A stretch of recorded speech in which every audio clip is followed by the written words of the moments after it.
supposed to be competing in this match. And it's not G2. It's Mouse. Under ENCE, they made it to every single LAN until Atlantic City happened.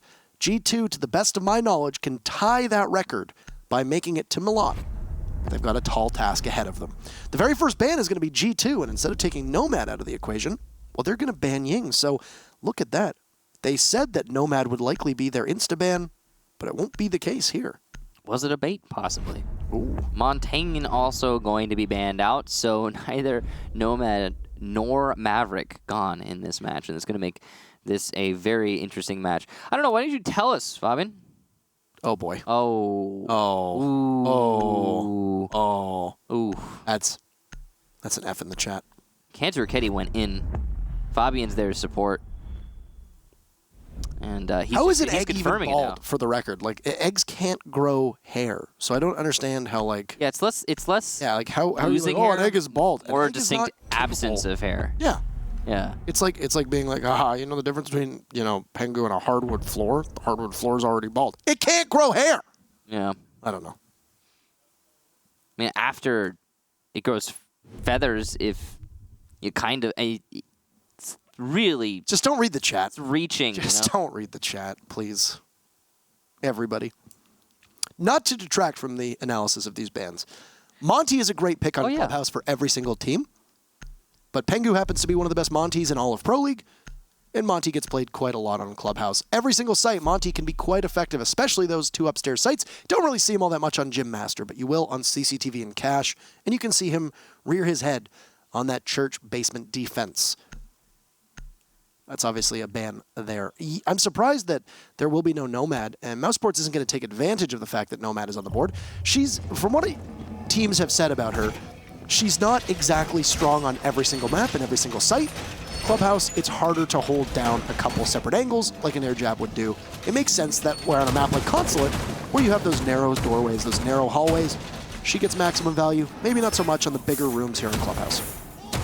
I'm also getting a little bit of a mixed opinion on Nomad from people I've been talking to. Some pros saying that she's just not all that great. Others saying, wow, she's ridiculous. Like Joystick, for example, in the interview we just had with him.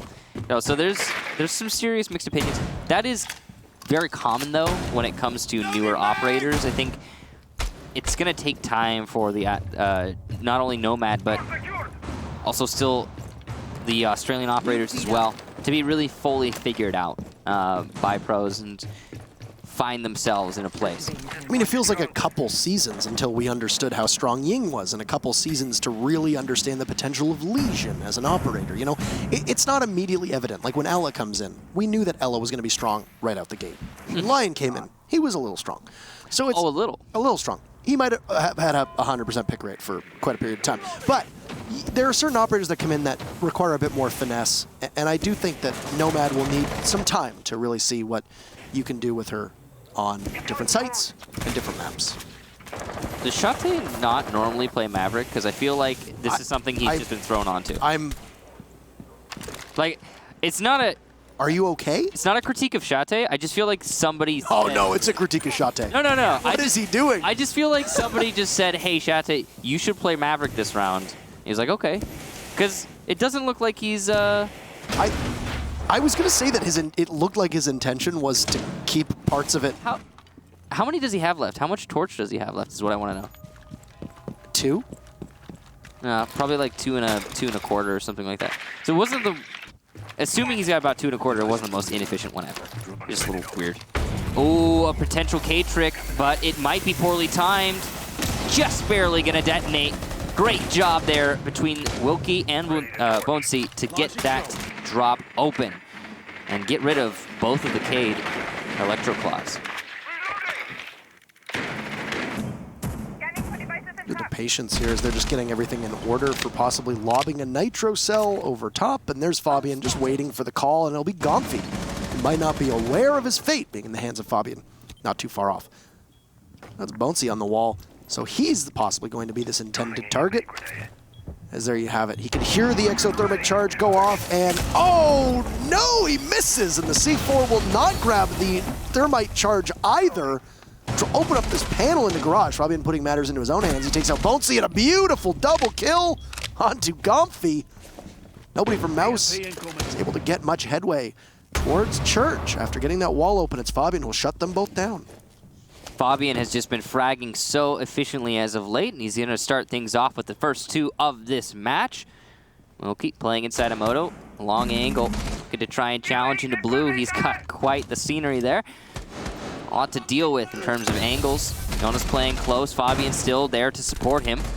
Only 14 seconds left for the last 3 attackers as they start to try and take control of blue, but Goga's going to say no. Jonas as well will do a lot of denial work, and here we go. 1 more kill for Jonas to lock out the round. G2 take the first one, and Wilkie barely avoiding a perfect round there. Look at this quick scope. Goga, quick scoper? Oh wait, that was Jonas. That was Jonas. Yeah. Just as if he had the intervention in his hand. Just. Or an unnamed sniper of sorts. Well, you could say the name of the gun. You could say either, man. All right, so CCTV cash room for G2 next.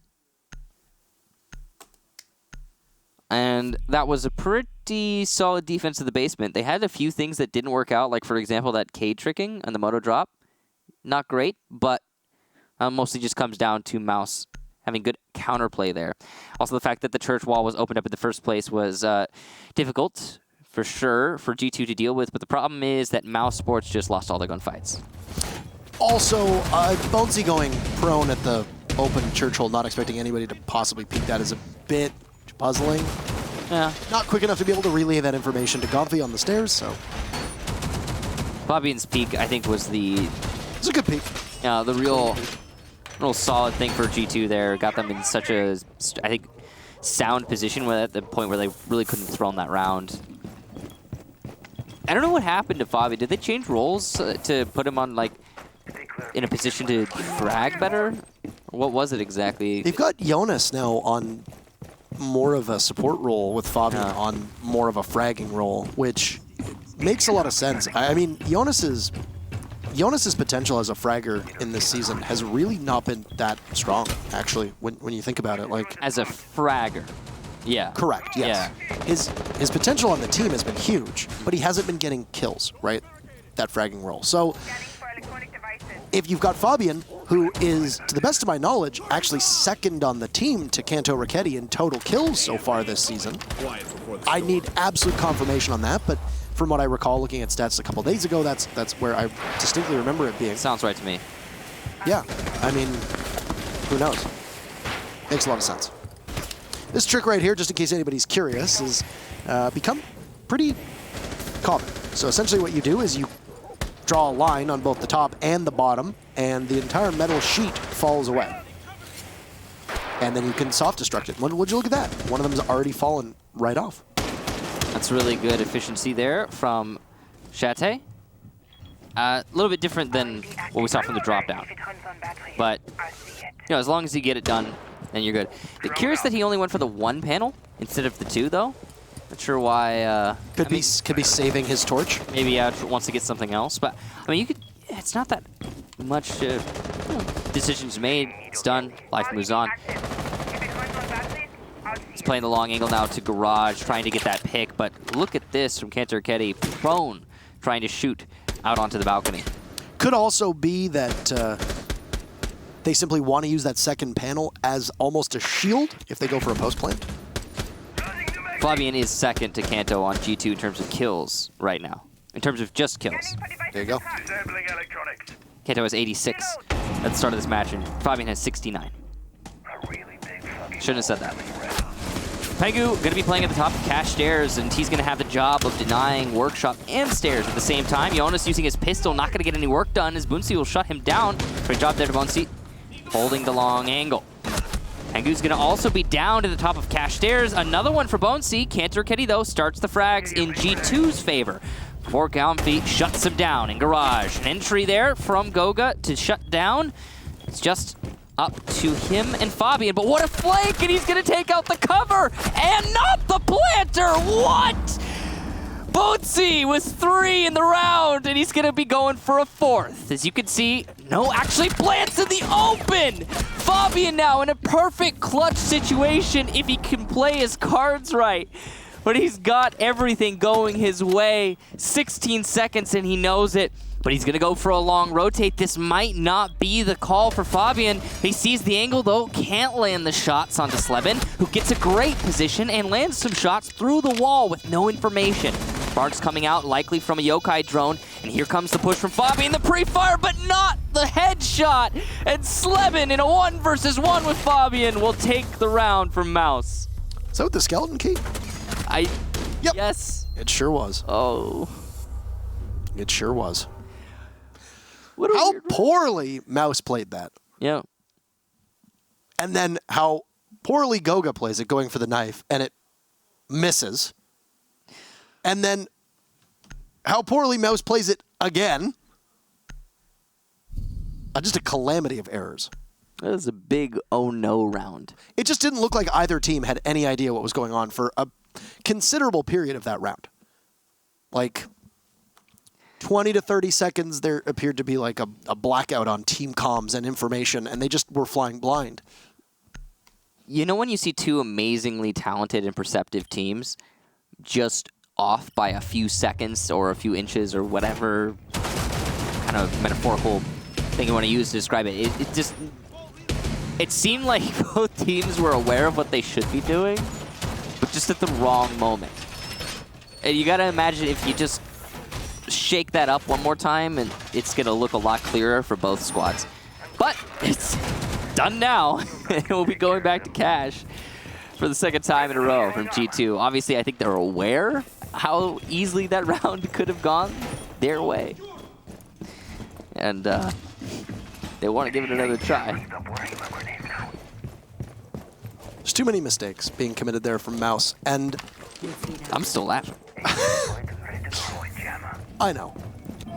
But I mean, Mouz committed quite a bit of mistakes, you know, last week too. If you look at their play against Secret, how many rounds on Villa, a map that Mouz is supposed to be very good on.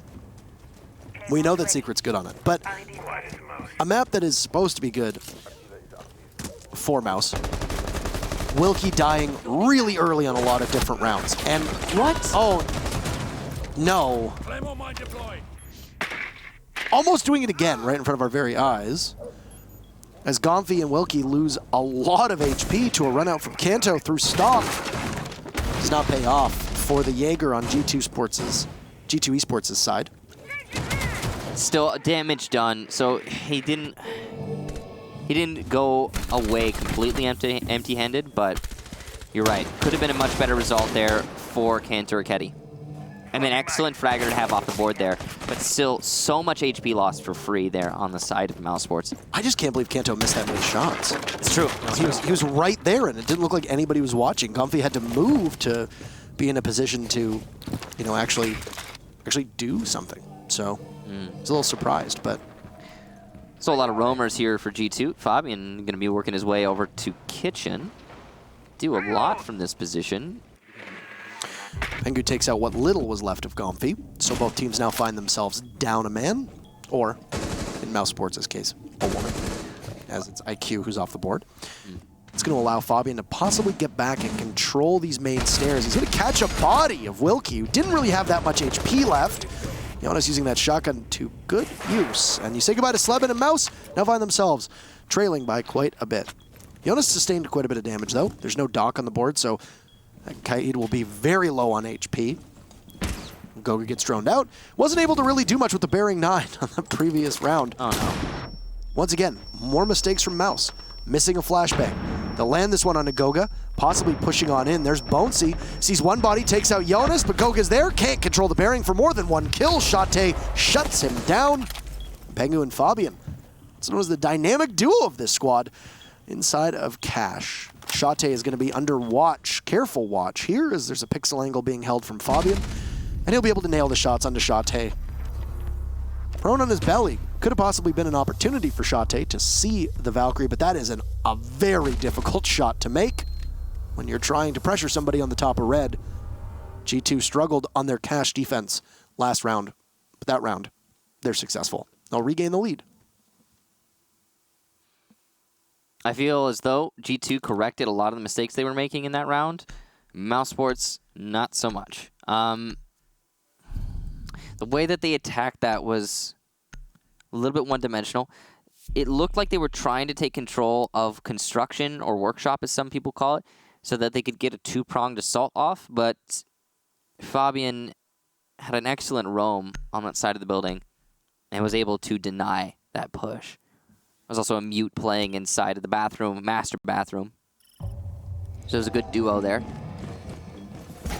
Overall, just a really confusing round from Mousesports. As soon as they lost the construction push, they didn't adjust in any way. They just decided to try and make their pushing through server. And I don't know, they had to have known there was going to be too much resistance for that to possibly come out successful. There was also still the Yokai drone in sight, which has been a huge influence on a lot of these rounds. The fact that Yokai's not banned, or well, sorry, Echo's not banned, of course, being so influential here. G2 are taking full advantage. A confusing round for Mousesports. Great round from G2, and Fabian, I think the star of the show for me, making sure that there was no potential taken to workshop by flanking it and taking it down. Now, we'll be going to the basement, and again, G2 will be roaming. No alibi this time from Cantor Raketti upstairs, and an unreinforced drop-down in stock. This is curious. Is that a mistake, or is that deliberate? I mean, I would have to imagine it's a mistake unless G2 has something else specific that they need to reinforce. Like, I want to know what G2 reinforced downstairs.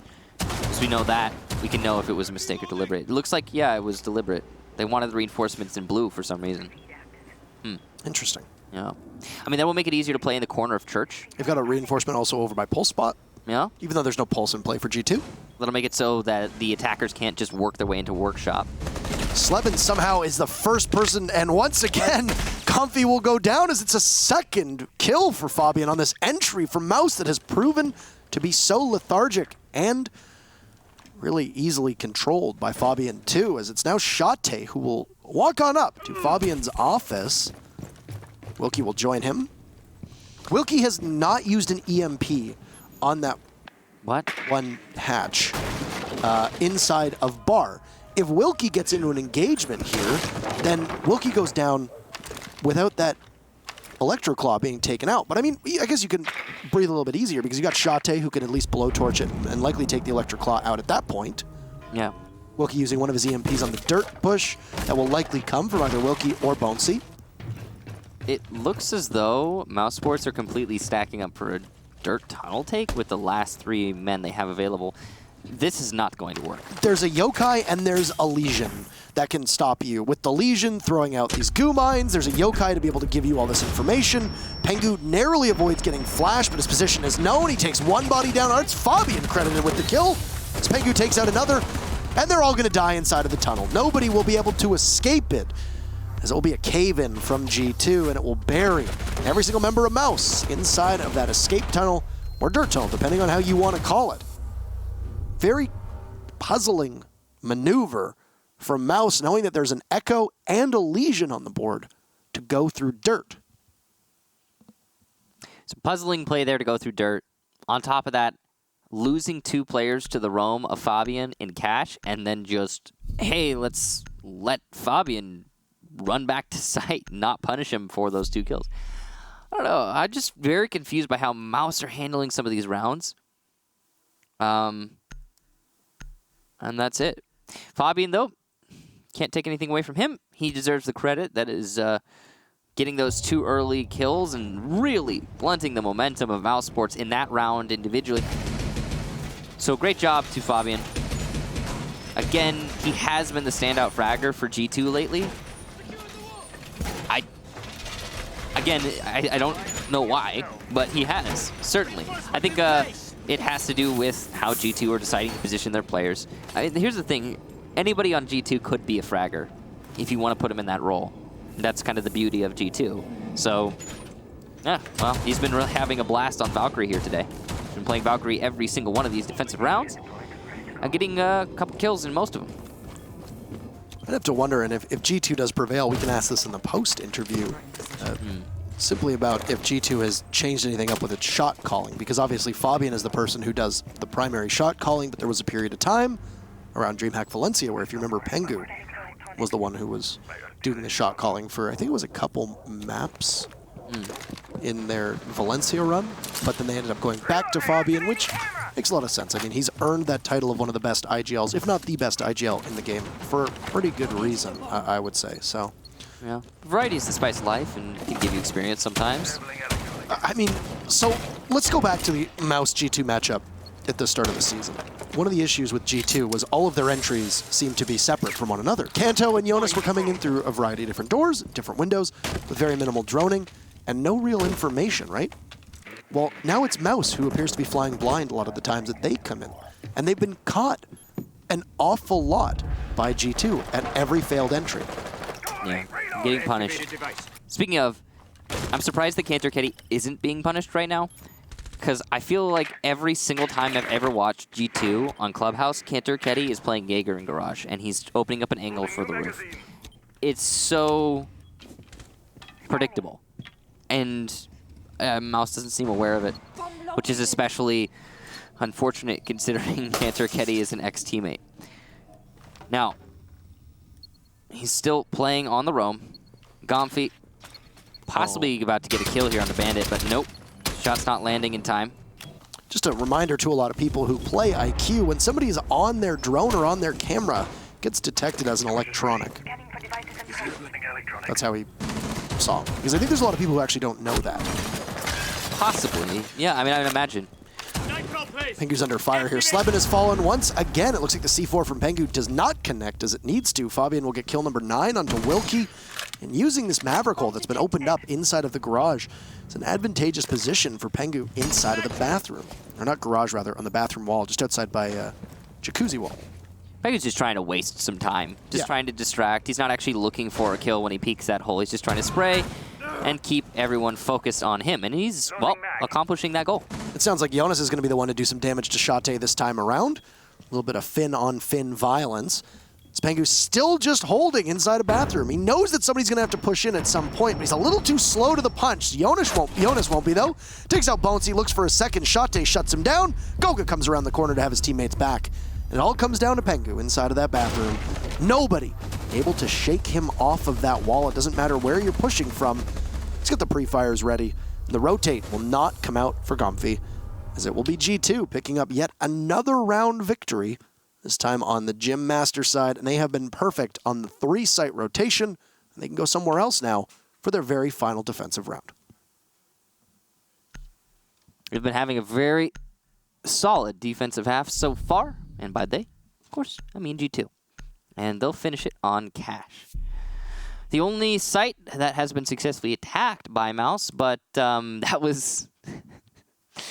Yeah, we could say that one was a flash in the pan. We always like to wonder what is and what isn't. That one was, at least so far from what we've seen.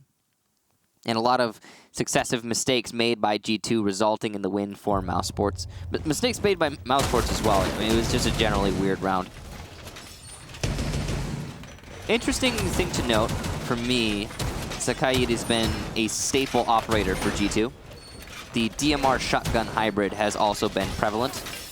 Jonas is seemingly really taking a liking to that one. Last round, one thing I would like to note is that Jonas managed to get a kill from a very tight angle using that shotgun. And he also did damage to another player. The thing is, just hitting a limb one time with that shotgun is going to do a lot of damage and put anyone on attack in a situation where, yeah, okay, I got a flesh wound and now suddenly I can't take a fight for risk of losing it unless I'm always hitting those headshots. So serious damage potential from that shotgun on Kaid. Call him Kaid, right? Kaid. Kaid. Okay. Kaid. Kaid. Everybody wants to say Kaid. I find that Kaid is just as easy to see. Yeah. Or easy to say.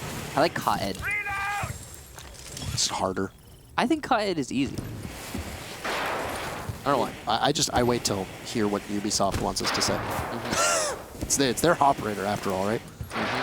So it looks like they've finally managed to get the panel off on the wall. Shate has been doing a much better job on the CCTV wall than he did on the hatch over top of Blue that was in stock. That's true. As all Mouse up top waiting to possibly press on in. It's been a sputtering offense for Mouz, despite them having a plenty of utility and lots of tools at their disposal. Their collapse on the site has been very poor. They have not really controlled a lot of the map while doing so. Kanto going for a run out and missing almost every shot, but then finally downing Wilkie. And Pengu's there as well. You saw those Valkyrie cameras being put to good use. Down goes Gomfi, and 2 members of Mouz will fall the first half of the round. Well, I'd say that's a solid start for G2. Fabian looking for his own frag. A little envious of his teammates getting so many frags without him. He's going to be challenging 2 players at once. He'll be blinded inside of Garage, and no follow-up from Mouz, so no kill. And Fabian persists. Cantor Kitty now there to support Fabian, allowing for the crossfire, and that's going to allow Fabian to rotate and get his first kill. Now looking for a second, and he will get it as the Thermite runs into the building. G2, perfect round. And they go up 5-1. Really disappointing with what I've seen from Mouz so far. I mean, the Mouz Secret matchup, the big question was how much of that was Secret bouncing back after picking up Fonkers versus how much of that was Mouz just simply not being very good. I think we can kind of have the answer here. As it was a 7-2 for Secret, as they looked strong, and Mouz really fell off. Clubhouse is a good map for G2. Not that there are really any bad maps for G2, but it should not be a 5-1. Right now, Mouz really just struggling to gain information, struggling to gain ground. They've had a lot of problems just getting in the door, and it's hard for you to be able to control the map and gain that map control when you can't even get in the building. Yeah, I mean, the most that we got in terms of building control on the side of Mouz for that last round was Lounge, really. And that ended up being Mouse's undoing as well, as they hadn't cleared out the roamers. Cantor Ketty comes from behind. He's in bar, and now Fabian is allowed to push out of Garage because you're not covering it anymore. Why are you not covering anymore? Because you don't have enough manpower. And why don't you have enough manpower? Because you lost somebody to Kanto and Pengu in the first 30 seconds. Or lost 2 people to those individuals. So, yeah, something that I think really cost Mouz in that round is how, actually, just to summarize that whole half, G2 doing what they want, Mouz not punishing at all. The crazy thing is that every single round, there's been an IQ on the board for Mouz. Yeah. And yet you still can't pinpoint where the Yokais are. You still can't pinpoint where the Valkyrie cameras are. You're just not getting a lot of value out of that gadget that is not solely designed to find those 2 gadgets, but really help you. Better than almost any other operator that exists in this game. Better than a Twitch, better than a Thatcher. There's really no reason why the way that Gomfi was using that IQ at almost the forefront of action as one of the main entry fraggers for Mousesports, that he wasn't in more of a support role, or at least, oh no, Kanto Ricchetti almost dying to his own frag grenade, at least being put in a position where somebody else is on that operator. And down goes Gomfi to Kanto Ricchetti. Maybe it's just an off day for Gomfi here, but really, it looks like for Mouz, it's been a bit of an off day across the board, and G2 is having a field day with the lack of coordination that Mouz has brought so far through this match. I don't know, Gomfi gets a big old why are you holding that angle question from me. Confusing. Wilkie will take down Jonas though, and that's the diffuser as well, so that's a really big kill for Wilkie on the roam. Not sure if he knows he has the diffuser, but it seems as he opens up that wall, he is aware. Slevin's going to come up to support. Kantor Ketty will go down. So here we go. Mousesports showing some signs of life. Love to see it. Why is Pengu on hard breach? Number 1.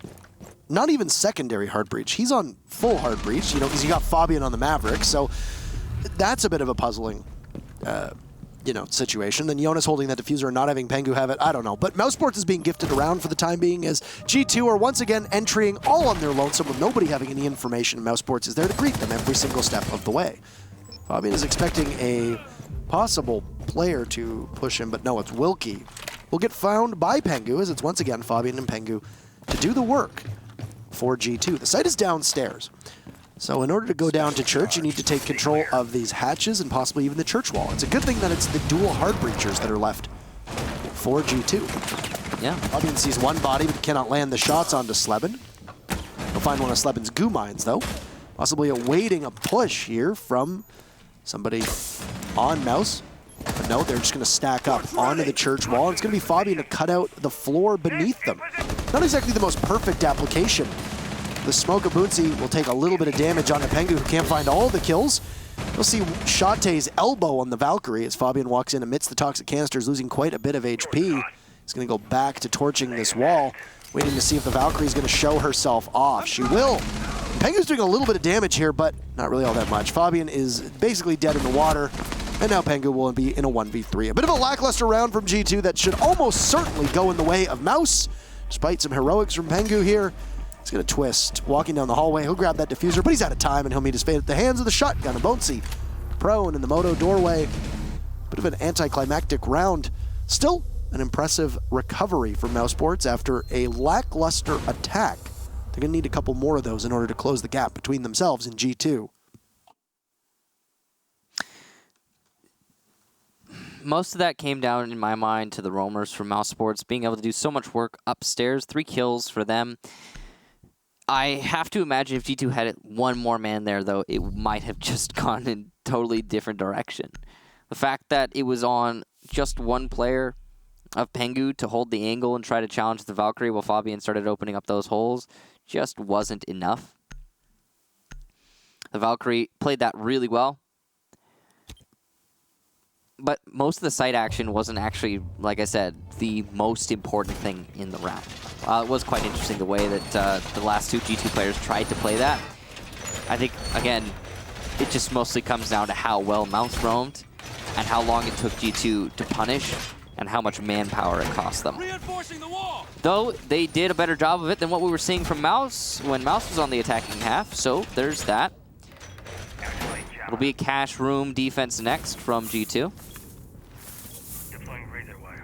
Or rather, Mouz. We're on the second half here. It's one of those days.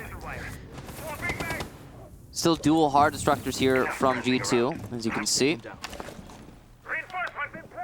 As is per normal here on Clubhouse. It's the same lineup from G2 that we saw last round. Now, maybe it's just me, but I understand that there's flexibility from G2, but it's usually Jonas playing the Buck. Now you got Kanto on that. You got Jonas playing the IQ that sometimes Kanto would play on. You've got Goga playing the Zofia rather than having him on Hard Breach like Pengu. How much of this is just G2 experimenting with new roles in order to, as we mentioned, possibly give Fabian more of a frag-oriented role to pick up the pace where the rest of his team might not be doing what he expects from them as IGL, versus how much of this is them knowing that they have a comfortable lead over Mouz and they just want to try something new and maybe not, I don't know, maybe not show strats. I figure either or. It doesn't... Right now, I feel like G2 are probably one of the most flexible teams out there. So no matter how you look at it, they're going to be capable of playing any roles they want. And that's one of the traits that I think has always made them stand apart. Kanto Ketty gets the first nade onto Bonesy, so that's a good start. And clearly he's having fun on Buck. Target acquired, and with Bonesy, that might be one of 2 C4s that are off the board for Mouz. You still have Wilkie on the pulse to possibly be somewhere off-site. He's actually right now inside of Cash, so he's pretty firmly in sight. Sees the little remnants of Mute just not too far off on the cardiac sensor. It's going to be Jonas trying to hunt down the pulse and rely on maybe a lucky headshot through the floor. The bullet pen of IQ's pistol. But there's Sleben, takes out Jonas. Kanto Raketti immediately refrags. It's 2 kills for the Buck thus far. Goga finds himself in an altercation, but he can't land any shots as he and Fabian are both now quite low. Both sitting roughly around 50%. Kanto Raketti is so good. It's his 3rd kill so far in this round and his 2nd frag grenade to find its target. Gofi has an eye on stock as he sees that the garage door is also cut open. And there's Pengu to shut Gomfi down, and G2 find themselves in a situation that they almost certainly can't lose. Doesn't matter what role you put him on. Pengu's there to get the very final kill on G2, and the final 2 kills, rather, as the Thermite. And that's 1 point secured for G2. They're 1 away from a victory that they sorely need if they want to go to Milan. It certainly seems like it's going to be their victory, the way this has been playing out. You've been seeing a lot of desperation on the side of Mousesports, the way they've been playing. The way they played that basement defense, solid. The roam, great. Get the frags, fall back to site, excellent. Hard to lose in that situation. They didn't. That cash defense, especially around Garage, again, a lot of desperation. You saw, especially, you could even see it with Gomfi there. He was trying to challenge from the main stairs in Garage, or rather the catwalk stairs, or whatever you want to call it, Garage stairs. And why is he doing that? So he can get a kill or two and bring it back into his team's favor. Because there's already such a manpower disparity that he has to challenge. He can't just wait. It's not an option at that point when G2 has you up against a wall. So, tricky spot for Mousesports, that's for sure. They're going to go back to cash, it seems, to try and double down on this bomb site. And this could it's the third defense for Mousesports and could be the last round of this match. What kind of changes Mousesports might need to make? Because, you know, so far you've won 3 rounds in 2 weeks. You didn't do so well in the invitational qualifiers at all. You were one of the first Pro League teams knocked out, if I remember correctly, back when they were still Ents. Really hasn't been the start to the second half that this team has wanted, especially when they were, you know, 4th place through the entirety of or amongst the top 4 teams, or most of the entirety of the first half of the season. Yeah, they were having a good start, I think. It's definitely cooled off. Yeah, and G2 is starting to pick it up because they were in the opposite boat. They were just saving strats, Michael. Of course, Parker. Now, I think there's a possibility that Mouse can get a few more rounds out of this, maybe hurt their differential, but the way it's looking right now, I find it hard to believe that G2 are going to lose 4 rounds in a row. It would be a miracle run if Mousesports were able to pull that off, especially with the way that they've been playing. It just seems like, if nothing else, they're disheartened. What? Hey, that's just speculation. I don't know what's going on in their heads. It's really easy for us to dwell on the negatives. Yeah. When things have really been going sideways as much as they have for Mouse. This has really not been a very strong game for them at all. But Kanto Raketti doesn't really seem to understand that entire wall just gets blown out next to him, and down goes the Buck, who was so effective in the previous round. He was able to collect 3 kills, 2 of which coming at the hand of his grenades. It's a fantastic kill there from Slevin. Good operator to get off the board. Could be an easy kill on the Wilkie. He's been spotted out, and Goga has the ability to open up the soft wall that was in construction, but he chose not to. Instead, just going to hold this angle, expecting a rush that will not come. As you can see, Wilkie falls back to site. Mousesports are good at realizing when they have the advantage and just bringing it back to site. Fabian, though, going to take that advantage away by eliminating Slevin, so the roamer, gone. So each team finds themselves at one body with a minute, or one body down with a minute to go.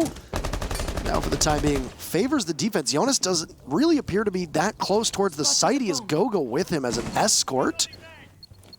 He's tracking that Yokai, and he'll get it. There you go. So Shate losing one of the valuable tools that an Echo has, which will prompt Shate off of his phone/arm piece, and now just simply going for pure fragging potential. Pengu finds one body, transfers onto a second, gets the confirmed kill on Shate as Wilkie retreats very wisely. But Pengu's lost quite a bit of HP. Now, knowing that red is possibly clear, G2 will storm all the way on up. There's only one body left, and it's Bonesy, who has his back turned to G2. And it sure seemed like they wanted that one over in a hurry. G2 putting in an excellent performance, a dominating one. 7-2 scoreline for G2 to pick up 3 very crucial points. That was a beautiful play there from G2. I really got to hand it to them. Their teamwork is impeccable. As soon as Pengu got the pick on the player who was meant to hold cash stairs, Pengu said, hey, nobody's holding cash. And 2 players dropped from workshop, run their way up cash stairs, and site control is now completely lost to Mouse. It's a great round from G2, great match from G2, and a really frustrating one from Mouse. Very frustrating for Mouse and for their fans, because I think we know that the team is better than the showing that they had today. Yes. I don't know if it was just simply that they're not very comfortable on Clubhouse. I don't know how much of it was just simply G2 looking and, you know, firing on all cylinders today, but ultimately that was not an even match at all. And Mouse will need to figure something out, because, you know, they won 2 rounds today. They won 2 rounds last week. they've got 5 more games to go, and they still have to play Empire. You know, they still have to play Lestream. They still have to play teams in the top 5 because they've still got to play Penta as well. The job isn't going to get any easier for Mouz, and if their lack of coordination that we saw over the last 2 weeks continues to hold, and if Na'Vi and Secret continue to play well, then that last auto-relegation spot starts to become a pretty big focal point for Mouz and the rest of that team. So they've got their work cut out for them. But once again, a good performance from G2. They needed it after not being able to put away the match against Lestream last week. Sad part is for G2's ability to go to LAN, Lestream also won today. So that gap doesn't actually close for that second spot to go to the playoffs. Yeah, we've been seeing a lot of really interesting matches today. I mean, Secret versus Lestream, right? That goes all the way. Still, Lestream managed to prevail in the end, but it came down to the wire, that's for sure. In this Mouz versus G2 match, I mean, 7-2, but these teams are supposed to be so much closer on the standings. And, you know, with Secret and Lestream are 8th and 2nd at the beginning of the day, and Mouz is 4th, G2's 5th at the beginning of the day. These matches aren't really coming in line with expectations based on those, you know, stats. And I think it just really goes to show how close all the teams in Europe really are. And it's a crazy season right now. But on that note, Mouz need to show us more of what they had in the first half, because that's not it. I mean, the first half, Mouz won against G2, if I'm not mistaken. So it was quite a good performance. It was on Consulate. And speaking of how close this region is, Secret and Na'Vi, both sitting in 8th and 7th place respectively, almost beat their opponents, number 1, and number 2, took their opponents all the way. In that very first matchup between Lestream and Secret, it was a 7-5 scoreline, needed all 12 rounds. Lestream won, but Secret came pretty close. You look at Na'Vi Empire, 11 rounds. Empire put on an incredible performance in the second half, but if they falter even a little bit, this is a much closer matchup between Na'Vi and Empire. With how close this region is, you cannot be putting in the performance that Mouz has over these last 2 games. With that said, we have an interview ready with Fabian from G2, and we'll bring him up here on the camera. Congratulations on your victory today. How are you? I'm just fine. Actually, I'm fine until now because I have to talk to you, Parker, and it's, you know, it's not the time that I enjoy the most out of my days. Thank you. Let's talk about your matchup against Mouz today. You go to Clubhouse. You don't ban Nomad, you ban Ying instead. Is that specifically just to counter the way that Mouz plays, or is it more that Nomad doesn't really work all that well on Clubhouse in comparison to Ying? I mean, when I get flashed, I feel like I don't see anything, and I don't like seeing nothing, so we kind of banned it. And also they have a player named Sleben. Have you seen him play Ying? I have seen him play Ying. Then you know why. Okay. I want to talk to you a little bit about Kaid and Nomad, though, because you tend to be somebody who has good insight into this game and the way that Nomad is played. There were a lot of players on your team who speculated that Nomad might become your insta-ban. How does she differ on maps like Clubhouse, on big maps like Villa, versus maps that are a little bit closer like Oregon or Consulate? And why do you think certain teams forego her on certain maps and certain sites in comparison to others? On the big maps, Nomad isn't that good because you can't be as close as you'd like to be when her air jabs go off. So on big maps she's alright, but she can still be a nuisance, and most of the time you see a Nomad or you hear a Nomad, you don't even try to flank because you might die because of it. So you don't even attempt the flank because you'll just die. And on the smaller maps, most of the time they will have someone close enough to actually kill you if you run into one, so you don't try to flank there either. So it's pretty much, you hear a Nomad, you don't try to flank. This is something we've speculated on because in the podcast that you did actually with Get Flanked, you mentioned that just simply the fact that a Maverick might exist changes the way that you play as a defender. Does the same thing work with Nomad if you know that she's unbanned, but she's might be played? Do you have more hesitancy when it comes to roam?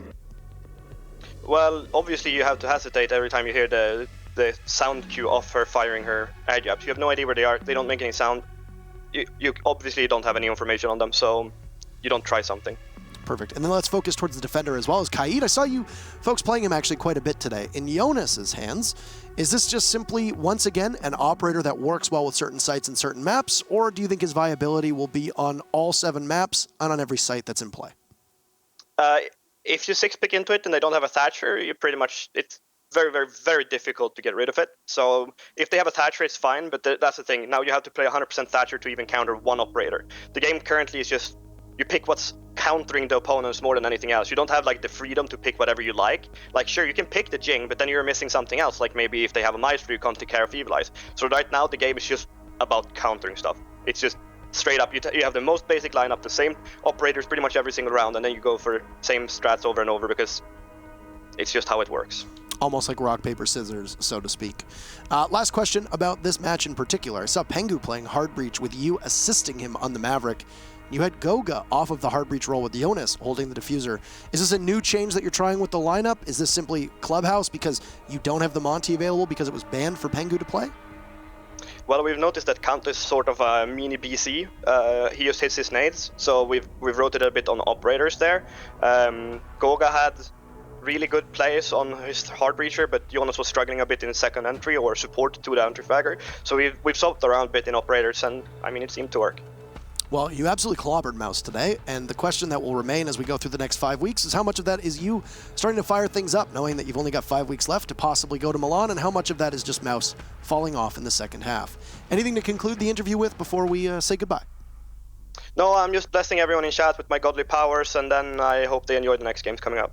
Awesome. Thank you so much. As always, enjoy the rest of your day. I'll say the same, Parker. Have a good night. Well, I love that they cut him off. I was just like, I love it. I love that they cut him off. You're done. Good. Done. He gets his platform. He gets to talk. It's always nice to see him. So that one's in the books. 3 big points for G2. The gap between them and Lestream in second place does not close. So this is what we've said time and time again, and you might get bored of us saying it, but now you're actually starting to see it in action. You can't leave points on the table because eventually, at some point, your fate leaves your hands and goes into the hands of somebody else. Right now, Lestream holds the fate of every other team in Pro League because if Lestream keeps winning, nobody is going to grab that second spot away from them. Right now, Empire is so far ahead that they seem almost uncatchable. But what's going to happen with Lestream? Well, we got 5 more weeks to deal with it, and you got 5 more weeks if you're a fan of any of these teams on the bubble. And speaking of a team on the bubble, Penta entered the day in 3rd place. They are chasing one of those playoff spots as well. We'll be finishing up EU Playday number 9 with Penta versus Chaos in just a couple minutes.